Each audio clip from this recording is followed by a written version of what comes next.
speakers who are equipped with wise thoughts to upskill and enrich the knowledge of aspiring young minds. I welcome the moderator, Mr. Narendra Kulkarni, sir, Regional Sales Head, Xiong Consumer.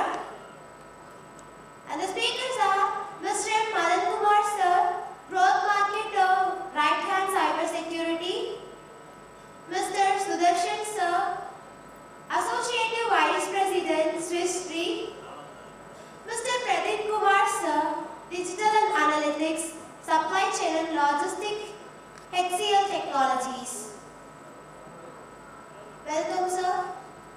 This is afternoon session and most have had their lunch, so hoping that they will be awake to listen to what the panelists are going to offer from their side. A very interesting topic, empowering student entrepreneurs and nurturing their skills and capabilities. Having said that, I have worked for close to 10 years in majorly in startups. The event which I have understood from the media side is that there is a differentiation in gap between what academics offer to the students and then they come on board in the startups or they start their own companies. So that gap is what we try to fill it. So in this particular panel, most of the questions will be around understanding the need of what is that particular, say for example, it's marketing, it's sales, it might be a digital aspects of marketing and then supply chain, HR. The one point which as a student entrepreneur, he has to have, because he's just getting out of the college and he's going to start it. So we'll basically start with the first question around finance. So what would be the basic finance fundamental which one has to have in terms of, it can be a managing costs or it can be raising funds, and more to do that in the last panel I have heard that raising funds, everyone was speaking about. But Sudarshan, can you give some idea about how to raise funds, manage funds, and at the same time, what are the aspects to look after from a finance perspective for a student entrepreneur?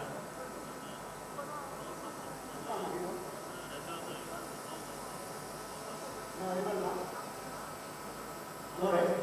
Yeah. Okay. Thanks, Narendra. I'd like to answer your questions in two parts. First one is, why is finance as a function quite important, let's say, in an entrepreneurship journey? So when we see, there could be a brilliant idea, it could be a tech idea, there might be a biggest problem which gets solved by an innovative idea.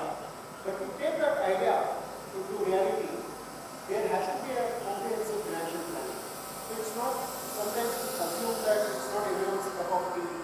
One has to be a hustler in my view. Founder or who just is beginning as a journey as an entrepreneur without any let's say financial background. I would advise them to be a little bit of mindful in what they are doing from a financial perspective. Because I think there is statistics which says that more than 82% of business fails. I'm not talking about the startups, I'm talking about businesses in general. There was a survey conducted on the failure, business failure, and 82% of them failed because of poor financial management.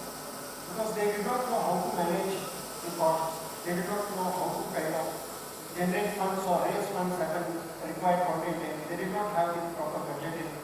So one has to be mindful about what exactly is our idea, and what are the, at least they have to be aware of the key performance indicators in certain terms, like what would be the sales from this particular, let's say, segment, what would be the cost associated with it. They should have at least 6 months to 12 months planning. At least they have to have that planning. That kind of financial acumen or literacy is expected in this age because it's quite competitive out there. And we cannot say that because we do not know finance, we could not succeed. You have so many different tools and we have so beautiful ecosystem here. We have seen there are a lot of incubators who kind of support, there are a lot of VCs, there is a lot of grants which the government is giving. In terms of getting those funding, I think it's becoming a little more and more easier, but it's also becoming more and more competitive because there are lots of people going trying to address the same problem. So one has to be aware of this gap, and there are lots of courses available. Like one of the, I think there was a question in the other panel Like what are the courses available in Udemy, in Coursera? There are lots of small courses which is available. I don't think so. It requires, learning mindset is someone rightly highlighted in the previous panel. We have to have that continuous learning mindset. So finance is just a discipline which we can easily learn. And there are lots of, I think, simple videos which kind of makes our lives easier. So I would urge the student entrepreneurs who are trying to be entrepreneurs in the future, have that basic knowledge, what's the financial statement, I don't expect you to, let's say, be fully aware of the nitty-gritties of cash flow statement. At least you need to be aware of the basic ratios which an investor might ask you tomorrow, right? So you need to be mindful of those numbers, and you can definitely hire, let's say, co-founders who's good at it, or you can also, in today's world, we see this financial planning and analysis as a function is booming a lot, even in large corporates, even in banks. This particular function is gaining a lot of traction because every business is trying to cut costs, every business is trying to streamline, make their operations more lean and agile. So having that mindset is extremely important. And to answer your second question on the funding part, I think our previous panel had done a tremendous job in terms of addressing all the questions related, what are the challenges one faces and how do we address it. I think going forward in the discussion after we hear other panelists, might be I can put some more color on the funding aspect. Hope that helps. Absolutely. On the point which you mentioned, but to dwell more into it, because as a student he doesn't know what are the various stages of funding, and so to say point like funding can be done from friends and family, that is what we call FFF funding, and then there is idea stage funding. So what should be as a financial point of view for an idea stage funding which a student wants to go in? What are those 1 to 3 you can list on the main parameters which even a layman or say an engineer basically, because why I got engineers because myself has been an engineer. I think Pradeep happened to be an engineer, so we never knew what a P&L ratio is, we never knew what is the cash flow, what is the cost management stuff. So what are the 3 main aspects which you would highlight to a student on saying that he wishes to go for an idea stage or FFF, which he wants to take it forward? So maybe I think there are several stages of funding. First one is the pre-seed funding, then we have the seed round funding, then we have Series A, B, C, and XYZ, and then we have an IPO.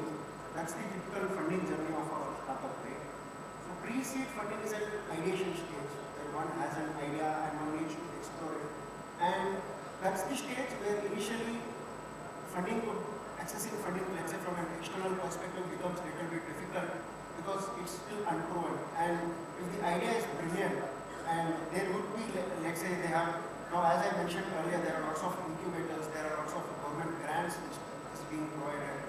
Then there's lots of like-minded people, and there's a lot of teams which is going on. Let's say if someone wants to take an entrepreneurship, generate a social entrepreneurship, there are lots of specific teams which is kind of pushing this. There's a lot of ESG funding vehicles which is also coming up. So as an investor or as a startup entrepreneur, one has to be aware of these funding sources. And I think there are also lots of questions on should we bootstrap first or should we not rely on external funding. I think there's pros and cons for both of them. Bootstrap can be possible, let's say, in a SaaS kind of environment where the scale or the expenses which is required to expand your product is not that much when compared to, let's say, an inventory-focused startup, or let's say, which is a capital-intensive startup. You require huge capital upfront, but you have a brilliant idea, right? So bootstrap sometimes it's unpractical in some of the businesses, and some of the businesses can definitely be done. Even receiving funding also has lots of pros in it, because investors does not only put money in it, they also carry a lot of, let's say, knowledge base. They also carry a lot of network with them. So we have gathered here, we built such a beautiful network. I think this is a business opportunity for most of the businesses here. So this network plays a very important role. So investor who kind of give the businesses or startup that connect to expand the business, and they also give their let's say invaluable insights to expand those businesses. So these are the things which an entrepreneur has to kind of be mindful about. And to answer your question, let's see specifically on what are the ratios which is required. It's again the cash burn ratio, the EBITDA, how many days will the company take to kind of be EBITDA positive, when is the break even going to happen. At least they have to have 6 months buffer. Do they have those buffers? Do they have, as rightly mentioned, now you cannot have a cash transaction in a business, right? You can have, but that's still, that's not practical and it's not investment friendly, right? You need to have an account of all the expenses and revenues, right? There are lots of platforms available, tools available, there's a lot of AI things which is available. And also, just a suggestion or might be an idea which I can throw it out, like, let's say in cost optimization. You know, there are so many businesses which are not required to be present in cities like Bangalore, Mumbai. People don't have to go to those cities. You can have an startup based out of different tier 2, tier 3 locations, right? And there are been beautiful startups like Zerodha has its main office in Belagavi, and 80 to 90% of their workforce work from home. I think digressing from the same point where you left, that tier 2 and tier 3. So Mathan, could you add some idea around, say most of them know that, as from the digital point of view, there is Instagram, Facebook, and then Amazon ads, etc. Students are also using this already. So how students can utilize this for their, their entrepreneurship, basically their organization which they want to come up with, based on a tier 3 city. You are based on tier 3 city, and that would help for somebody who really wants to jump this up. Can you go some points around it?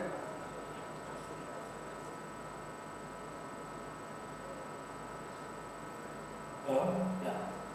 So the reason is, everybody have a knowledge about Facebook and Instagram and marketing and everything. So, but when it comes to specifically like how can it will be used for either a branding or a promotion or a marketing, so definitely the entrepreneur or business people should need to understand a few things. Like before you are starting something in terms of a marketing, you need to understand who is your audience very first. It doesn't matter like which type you are functioning your business or which region or location you are targeting your audience. That's a matter.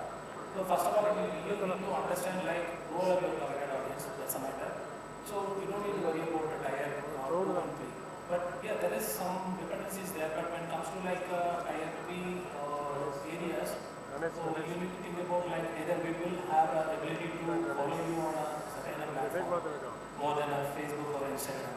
But when it comes to the recent days, like YouTube is more popular than Instagram and Facebook, it will reach all tier of people in the regions. Right?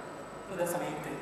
So according to your business and your product needs and who you are a buyer, that's a matter to understand. So based on those information, you might choose your platform. So that's really important.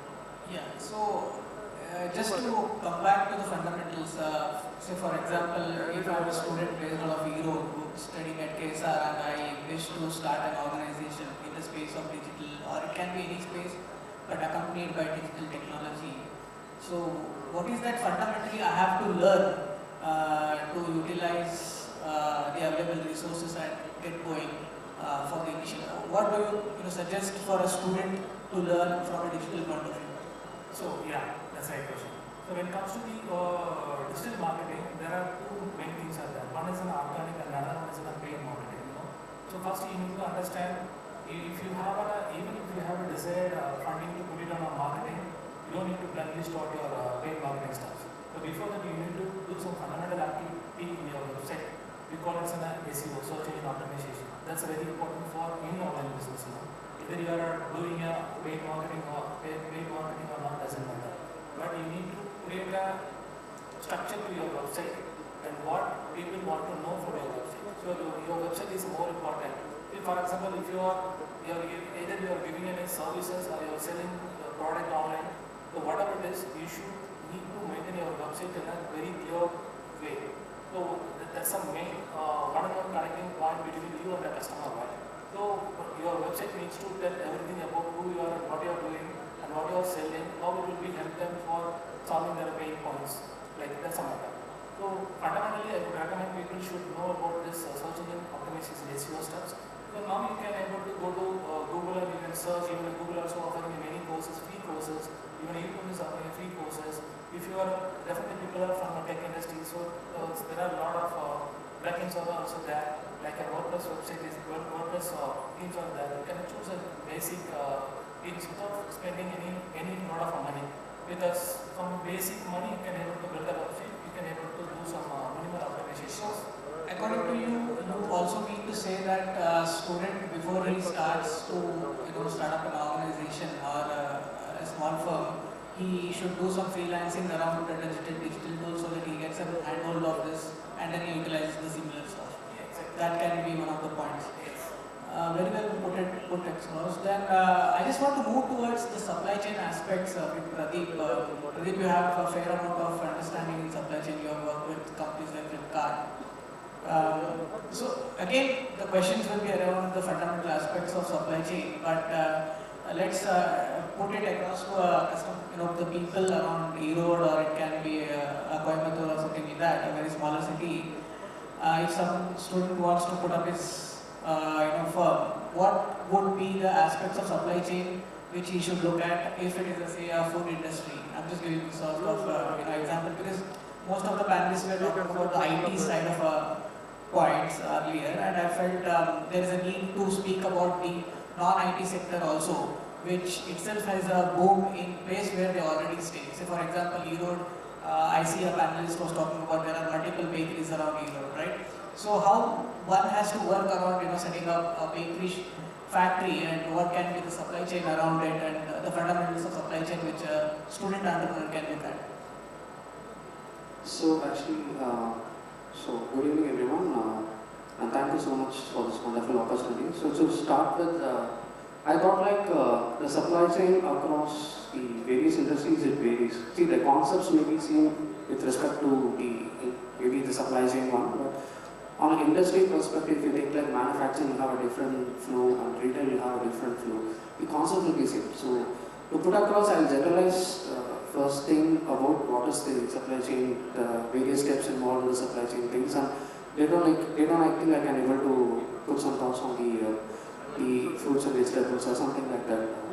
So first of all, for a basic of supply chain, to start with is majorly the forecasting part.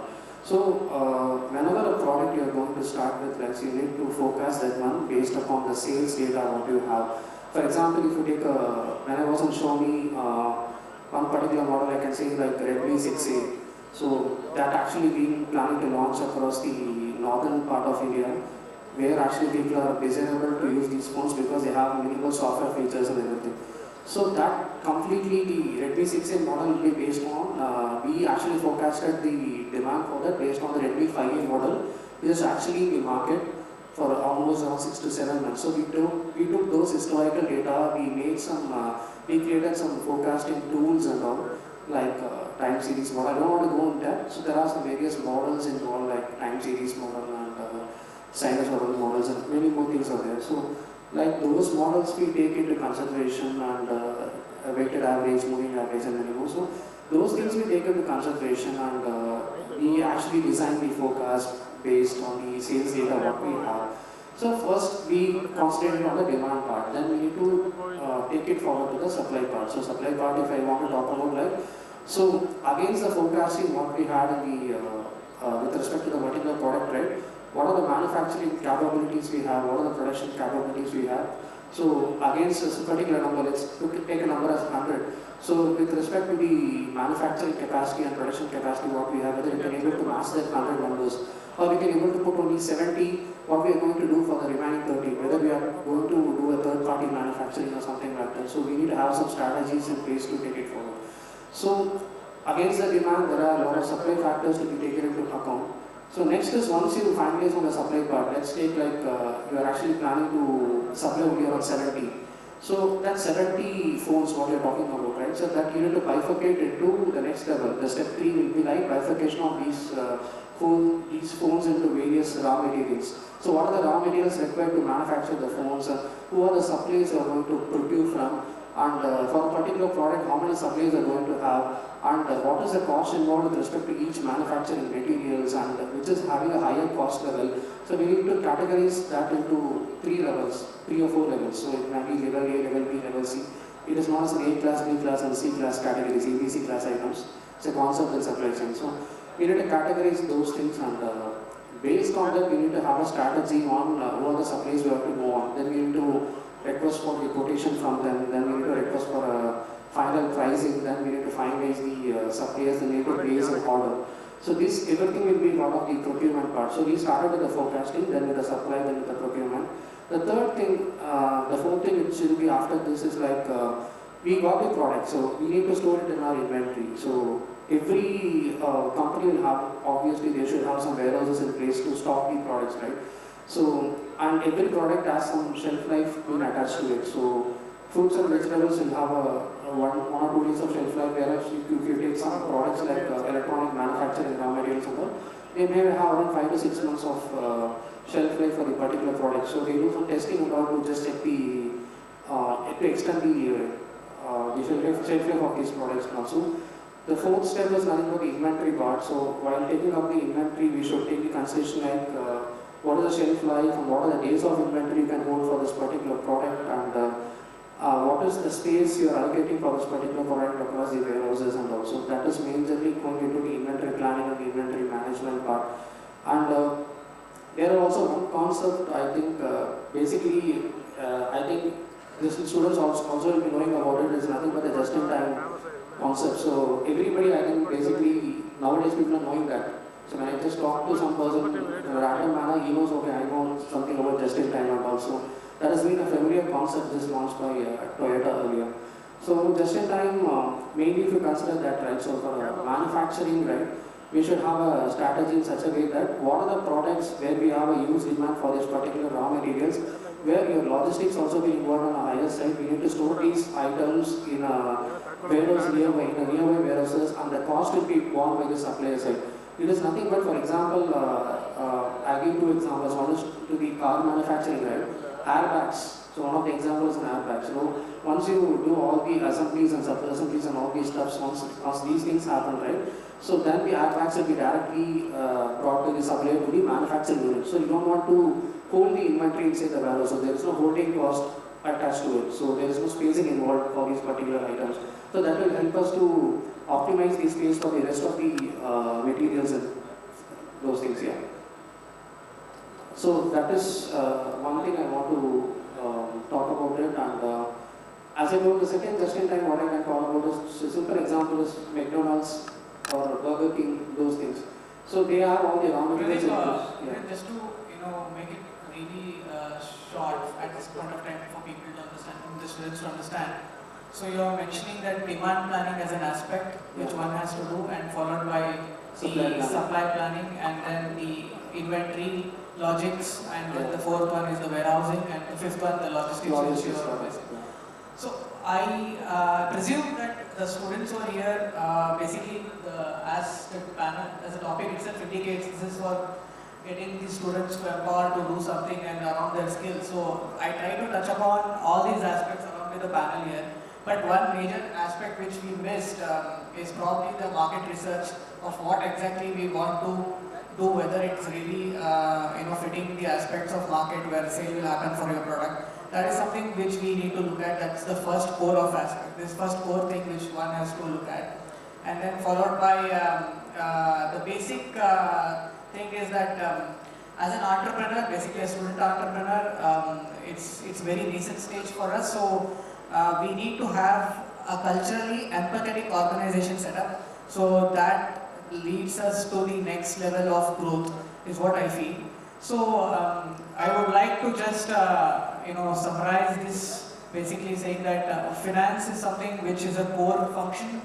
Having said that, we need to focus on product market fit. Probably the next panelist will give more brief around that. And then definitely in this new age, digital is really picking up. Even if you take FMCG point of view or any other industry, digital has definitely taken pace. Everyone is on digital now, so digital aspects has to be looked at. And then the supply point of view, supply logistics, which has to be optimized and managed. I think there's been a good understanding around us. Probably we are also available and we can give us more thoughts, give people more thoughts around this whenever and wherever possible offline. So thank you everyone, thank you Pradeep and thank you Sudarshan. We are open to questions. Panelists can answer the questions. If you have any questions, you can just raise it up.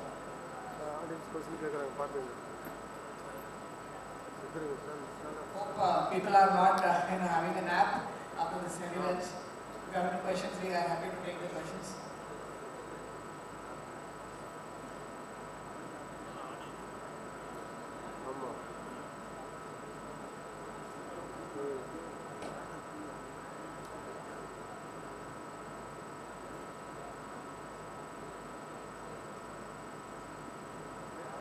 If any of you have any queries, you can ask.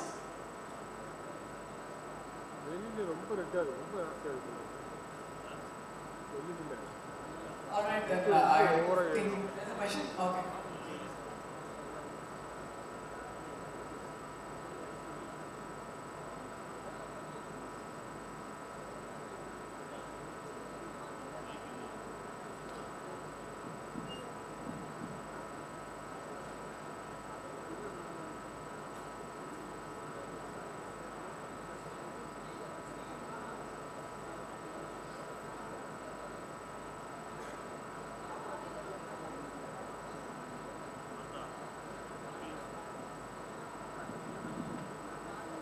Good afternoon, sir. I'm Logesh, third year student in cybersecurity domain.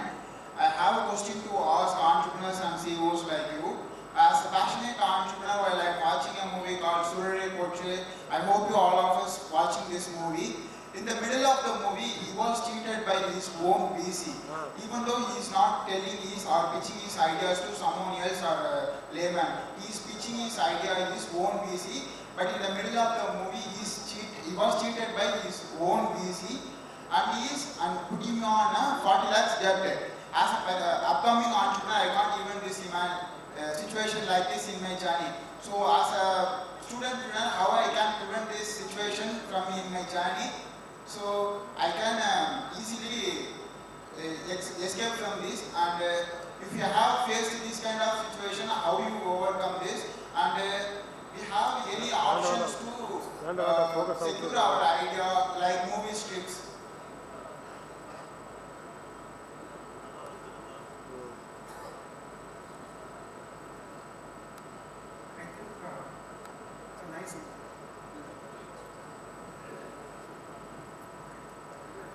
I think it's a nice question, like how do we protect one's idea and it's being.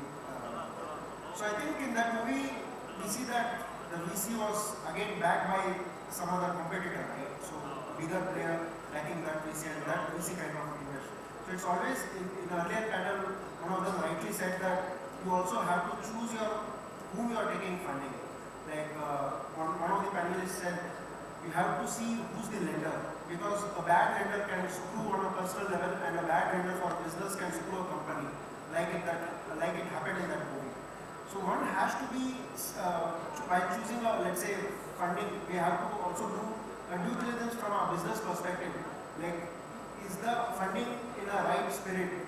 Are they having any conflict of interest? We also have to see who are the funders for those VCs. Will that particular company have a vested interest if I'm not able to succeed? So all those kind of things, even we have to go into due diligence. So I'll have to say, as I earlier indicated, we have to be mindful about things, because things are rapidly evolving, right? And we can't stay, let's say, stay in that particular situation. We don't want to feel cheated, right?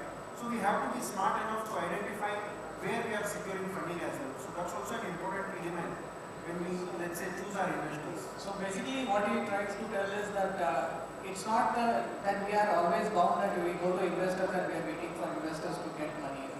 So it's also the investors are waiting to invest. So you have to choose the right investor who can give you time. More so from the technical aspect, he can support you in getting your product out there and making the sale happen. That is something kind of an investor you have to look at. So example, you are in agri field, then look for probably an agri-based investors or a climate funding investor. If you are in IT sector, then there are a lot of them.